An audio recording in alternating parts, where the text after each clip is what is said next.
Hi friends, welcome to my channel, welcome back. My name is Becca. I'm so happy that you're here. Today I'm deciding to talk about my mental health and my struggles with anxiety and depression and then getting diagnosed with PTSD. I'm really uncomfortable, so I might be making a lot of jokes in this video. Probably not. I might cry. I am going to do my makeup at the same time just because I don't think I could just sit here and talk about this at this point, just facing the camera, because that seems like a lot of, I don't know, I can't do that yet. I'm deciding to talk about this now because May is Mental Health Awareness Month. It's currently May 15th, so we're halfway through the month, and I've been thinking about this topic a lot recently, talking about it in therapy and such. So I figured, why not make a YouTube video about it? For those of you who don't know, my name's Becca. I'm Canadian. I'm currently 24. I grew up overseas in Macau, which is used to be a Portuguese colony outside of China. Oh, I can feel myself getting uncomfortable. I am chronically ill with something we're still diagnosing. I have chronic pain that is disabling. I have mental health struggles, and I have a service dog named Oslo who's in the back on the bed hanging out. He mainly does service work for my physical disabilities, not so much my mental health stuff, but obviously he still helps me out a lot with that. So I guess to start, we talk about my childhood a little bit. So growing up, I kind of was always just a worrier, hated being late to things, wanted everyone to like me. And who knows if that stemmed from my being moved when I was really young. We moved when I was 6 years old, and I was going into grade 1. So it could have been like the change in environment, or who knows. I don't really remember. All I know is that I've always been an anxious girly, even when I was really little. But yeah, growing up, I was always anxious. What I can recognize now as being anxious. I remember my parents just not making fun of me, but like, we were always aware that I worried about a lot. My mom is epileptic, and I couldn't even tell you how many seizures I've seen of her, which is really interesting because my older brother can't recall seeing any. So I have a little bit of like medical anxiety from that, which is to no fault of my mother. How would she keep that from me? Like, totally impossible. And I would never hold that against either of my parents, because that would be crazy. But so I was just always hyper aware of my surroundings. Moving to Asia and being white in that time was very jarring. We went to an international school that uses an Alberta curriculum, and so not everyone was Asian or Chinese. there was lots of, like, my best friend's Australian and lots of students from other countries as well. So I wasn't the only white girl in my class, let alone in my grade, let alone in the school. But at that point in the community, it was still very predominantly Asian. Alright, so the majority of my issues started, I don't want to say the majority of my issues, like they were issues caused by something specifically. But in 2017, I was in grade 11. In January of 2017, my parents separated and my dad moved out of our apartment. At this point, my older brother was already in the United States for university. So it was just me and my mom at home now, which was interesting. And then the week after my dad moved out, I started talking to this boy from another international school, not in the same city, but of a school that we played sports against. And that relationship, Oslo, trying to film a video. We started dating in April of 2017.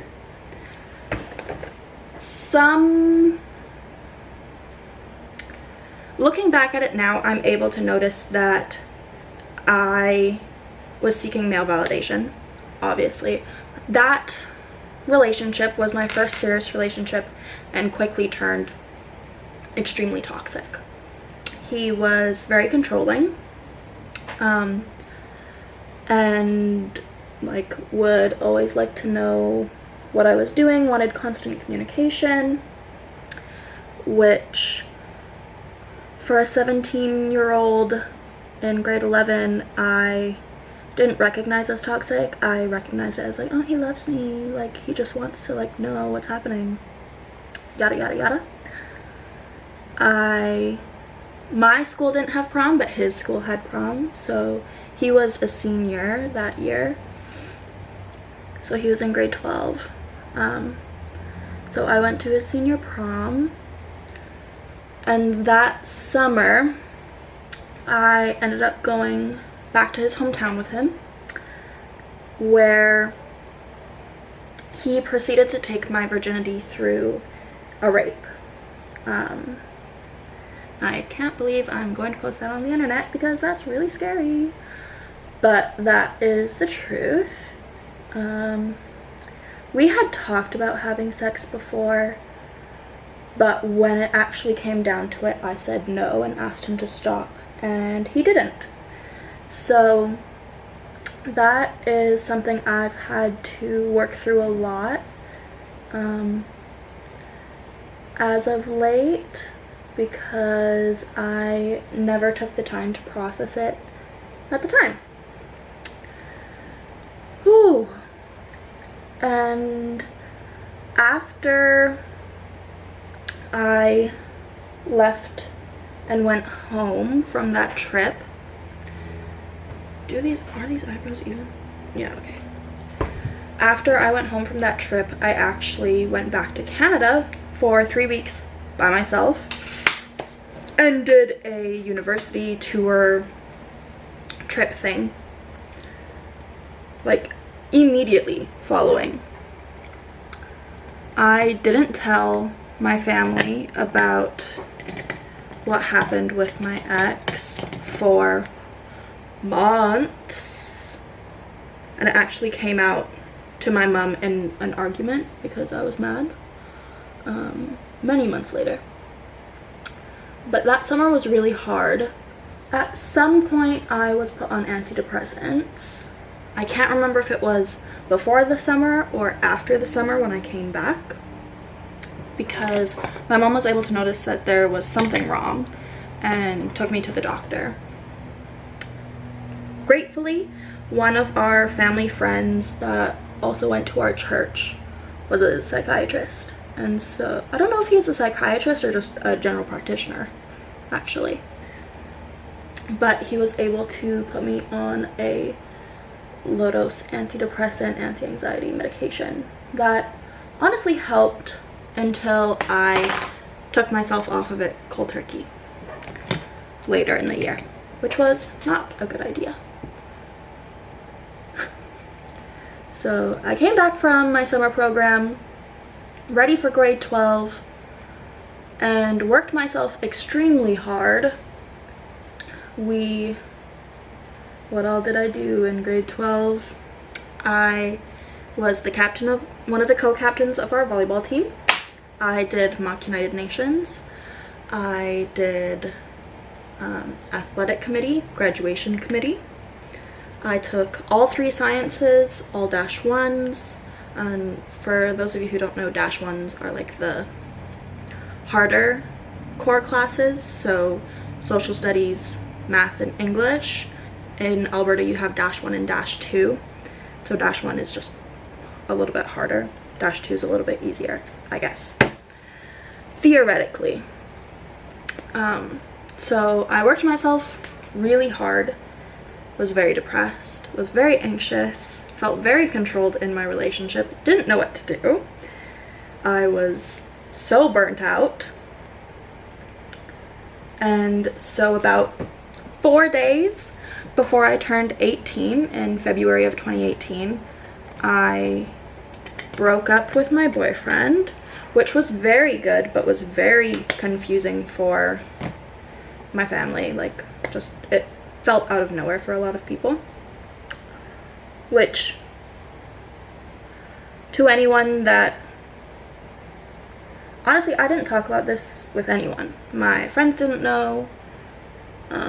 No one knew. My family didn't know what was happening, like how controlling he was at all. And it really sent me into this like tailspin. At the same point, my dad is traveling a lot. My parents weren't on the best of terms at this point.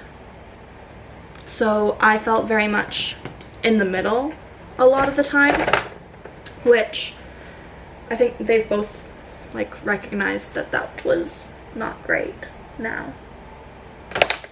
Broke up with my ex like 4 days before I turned 18.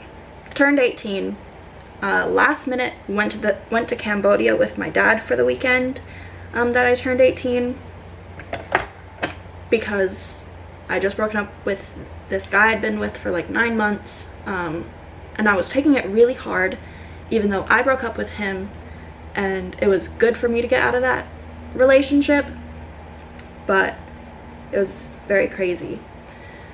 So overworked myself completely for the rest of the year, and then graduated, finished in June of 2018. I spent July of 2018 in Bali on an island doing coral restoration work with no family for a month, and then I was home for a month, and then September I went to university and moved to Canada by myself. Well, my dad moved me in, but I was here by myself, and I'm in British Columbia now, and all of my family is in Alberta, Saskatchewan area. So that kind of is the quick recap of like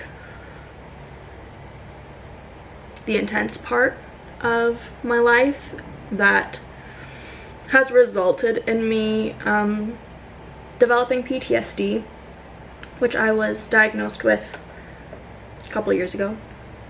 Yeah, like 2 years ago, I think now. I was seeing a therapist. Actually, it was 2020, so like 4 years ago now. That's crazy.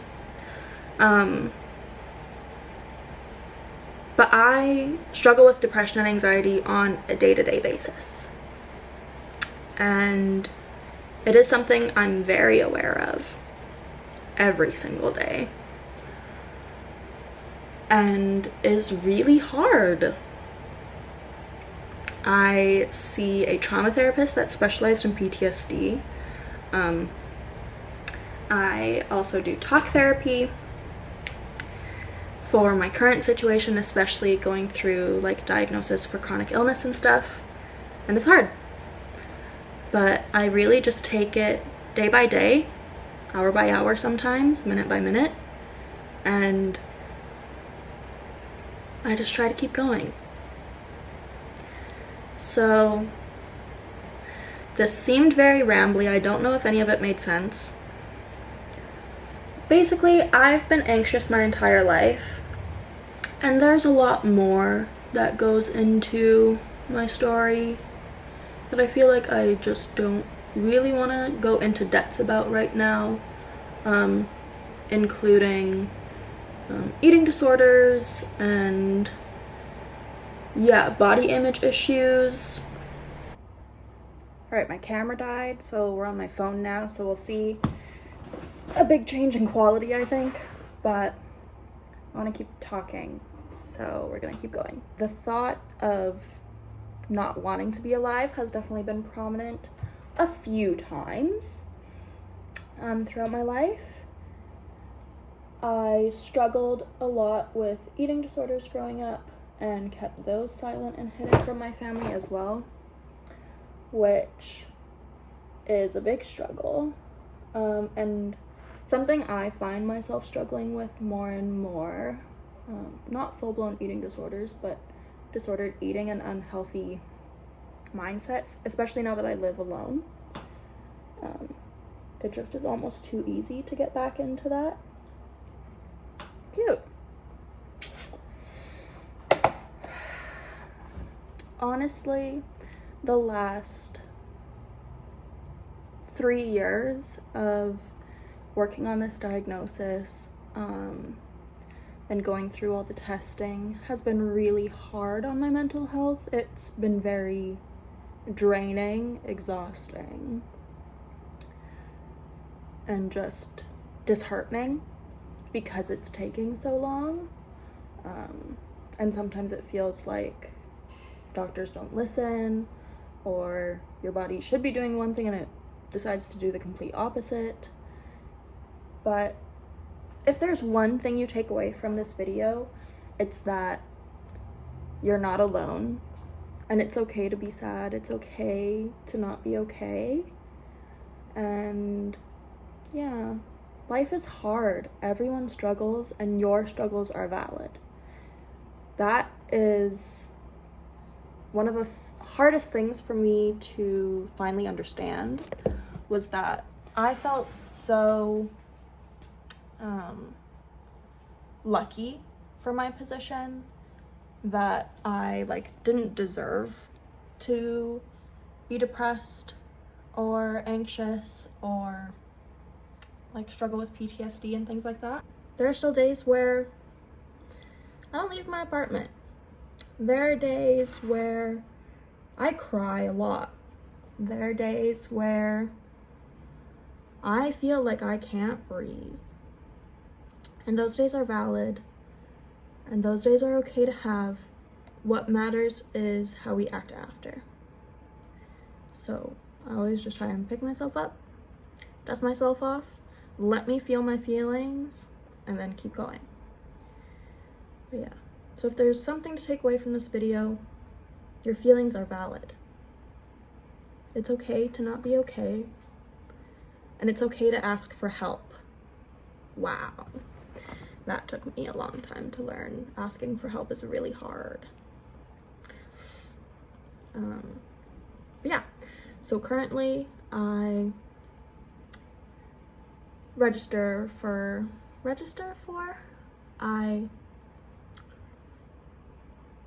when you talk to counselors and doctors, often when you are first working towards medication, you take a test, and it determines if you have low, medium, high depression, anxiety, things like that. High depression, high anxiety, PTSD. And it's day by day, but we make it work. Most of the time. You're not alone. You are loved. You matter. Yeah, I don't know. I guess that's it. Happy Mental Health Awareness Month. Enjoy the rest of May. Oslo says hi, as per usual. Actually, let's get some good Oslo content.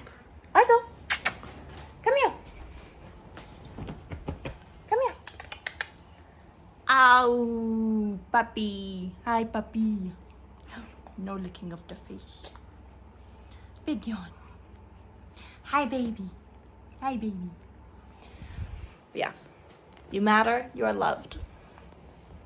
I hope you have a great rest of your day or good evening, whatever time you're watching this.